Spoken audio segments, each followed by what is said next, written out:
Salutare, dragi colecționari! Astăzi vom continua asamblarea kitului Renault Alpine A110600S. Vom asambla kitul numărul 4 din cutia cu numărul 1. După cum știți, acest kit este produs de către firma XO la scara 1.8, iar prețul acestui număr este de 14,99 euro. După cum știți, la fiecare număr primim o revistă și piesele necesare asamblării. În revistă găsim informații despre acest kit, informații despre abonament și informații din istoria Renault. Ne sunt prezentate în fiecare revistă modele diferite de Renault. Astăzi avem prezentat modelul Renault Alpine A106, iar spre sfârșitul revistei, ca de obicei, avem ghidul de montaj al pieselor pe care le-am primit în acest număr.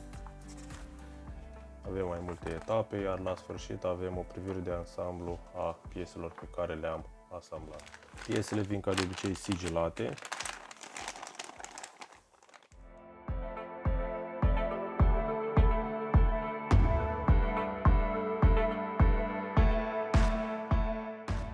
Aș vrea să menționez faptul că aceste trei piese sunt confecționate din metal și cred că este un lucru de apreciat și sunt foarte bine vopsite. Nu văd puncte de vopsea sărite sau zone neregulate, nefinisate. Acestea de aici sunt piese din plastic, la fel și ele sunt foarte bine detaliate și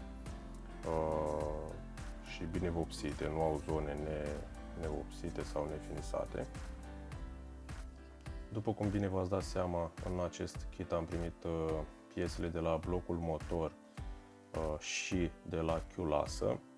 Sper că am pronunțat bine cuvântul chiulasă. Fiecare piesă are atribuit câte un cod. Aici, în josul paginii, avem și schema de asamblare. La prima etapă vom asambla 3 piese, 2 metalice și una de plastic. Mai exact vom lua piesa 4E, la care vom asambla piesa 4B și piesa 4A. Le vom fixa cu șuruburi AM.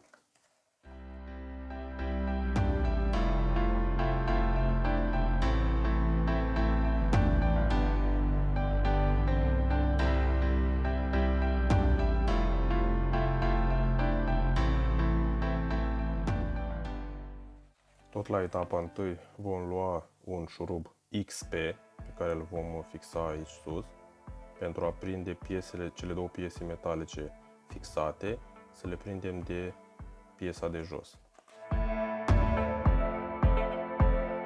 La etapa a doua vom lua piesa metalică 4C și o vom fixa deasupra piesei 4A cu două șuruburi AM.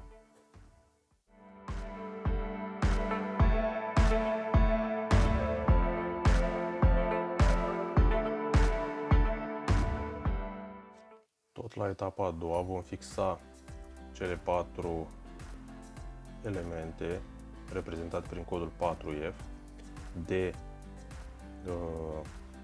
piesa 4D cu ajutorul șuruburilor ABP.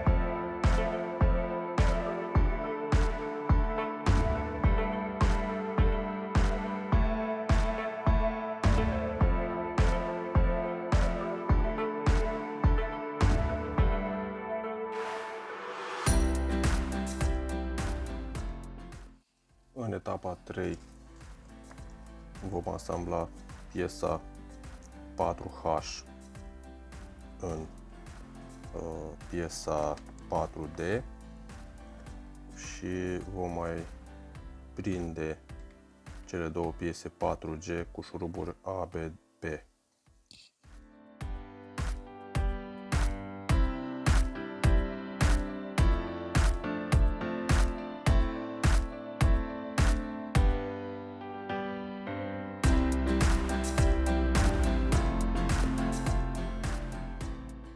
La etapa a patra vom poziționa piesa 4D, piesa albastră Culasa, peste piesa 4C, peste blocul motor și o vom fixa cu două șuruburi AM.